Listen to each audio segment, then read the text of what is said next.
Assalamualaikum warahmatullahi wabarakatuh. Good morning to Dr. Saida and Dr. Yusof. My name is Muhammad Shahzari Mehmet Sani. My metric number is 2024177903 from 80240.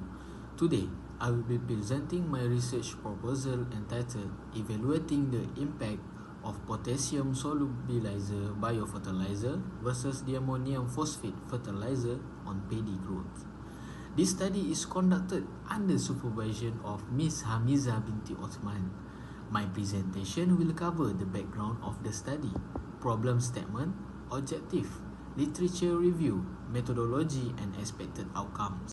As in introduction, rice or Oryza sativa is a staple food crop in Malaysia and plays vital role in food security. To achieve good growth and yield, rice plant require sufficient nutrients, which are commonly supplied through fertilizer. Chemical fertilizers such as diammonium phosphate or DAP are widely used because they supply nitrogen and phosphorus, which are important to early root and leaf development. However, excessive use of DAP can negatively affect soil health and the environment. At the same time, potassium is an essential nutrient for rice, but much of the potassium in soil is not readily available to plants. Potassium solubilizer biofertilizer helps release this unavailable potassium, improve soil fertility, and provide a more sustainable alternative to chemical fertilizer. Besides the benefit of DAP fertilizer, its excessive and continuous use can lead to soil degradation and environmental pollution, such as nutrient runoff into water bodies. Although potassium is present in many soils, rice plants often cannot absorb it efficiently, leading to potassium deficiency. This deficiency can limit plant growth, reduce tillering, and lower overall productivity. In addition, there is still limited awareness and adoption of potassium solubilizer biofertilizer among farmers. Therefore, it is important to evaluate whether biofertilizer can effectively support rice growth and reduce dependence on chemical fertilizer.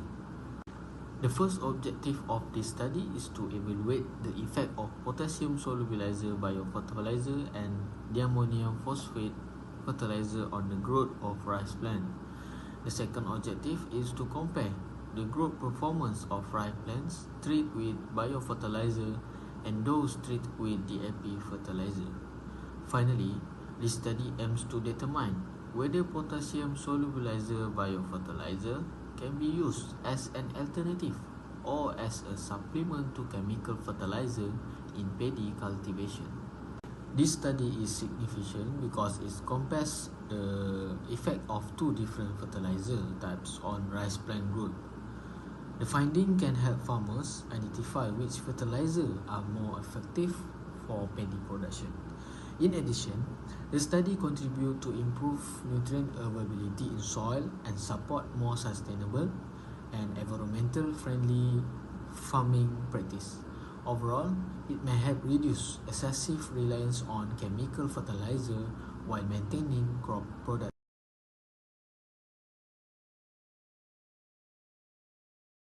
Now I proceed to literature review.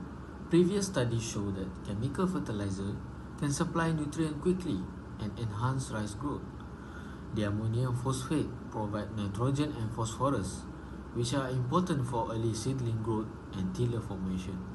According to Mickelson, proper application of DAP can produce stronger roots and higher grain yield.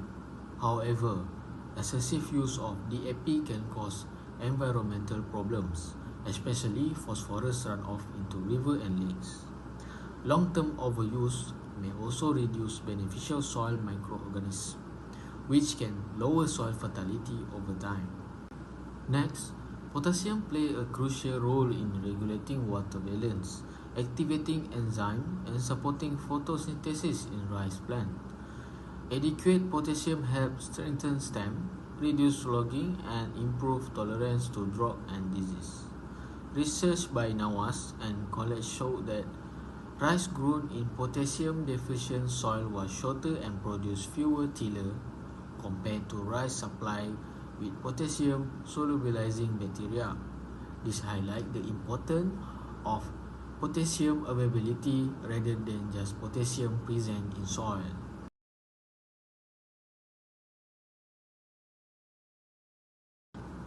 Now, I will continue with my methodology. In this study, paddy rice of variety MR297 was used as the planting material.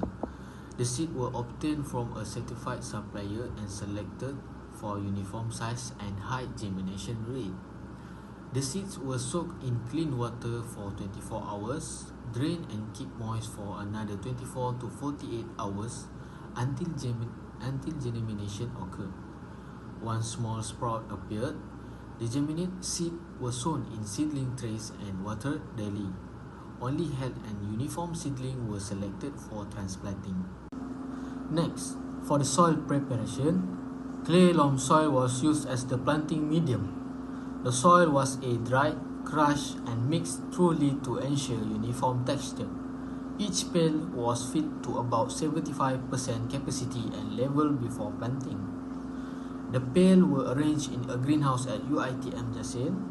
Seedling aged between 14 to 21 days with 2 to 3 leaves were transplanted into pails. Water was added immediately after transplanting to simulate paddy field condition. There were 4 treatments in this experiment. The first treatment was a control with no fertilizer. The second treatment used potassium solubilizer biofertilizer only.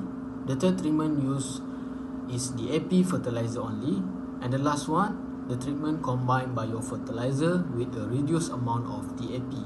The experiment was arranged using completely randomized design CRD. 3 fertilizer treatments including control, potassium solubilizer biofertilizer, and Diammonium phosphate DAP fertilizer were applied. Each treatment was replicated 3 times, resulting in a total of 9 experimental units. The treatment were randomly assigned to the pails placed in the greenhouse to minimize experimental error. For controlling insect and pests, imidacloprid was used as the recommended insecticide to control insect pests in the rice plant. It is effective against sucking insects such as leafhopper and planthoppers, which can reduce plant growth and yield. The pesticide was applied as a foliar spray only when pest infestation was observed, following the manufacturer recommended rate. Care was taken to ensure that all the treatment received the same insecticide management to avoid different causes by pest pressure. For the data collecting method, data is collected include plant height, number of tiller, number of leaf, chlorophyll content using a SPA dimeter, root length, and fresh weight after harvesting. These parameters were used to evaluate plant growth performance. It is expected that the biofertilizer treatment will improve potassium availability in the soil, while the DAP will promote early plant growth. The control treatment is expected to show the lowest growth performance. Overall, different in growth parameters are expected among treatment, and potassium solubilizer biofertilizer is anticipated to support sustainable farming practice. In conclusion, this study aims to compare chemical and biological fertilizer approach in rice cultivation. The finding may help promote more sustainable fertilizer management while maintaining rice productivity. Thank you for your attention. Let's grow a greener future together. That's all. Thank you so much.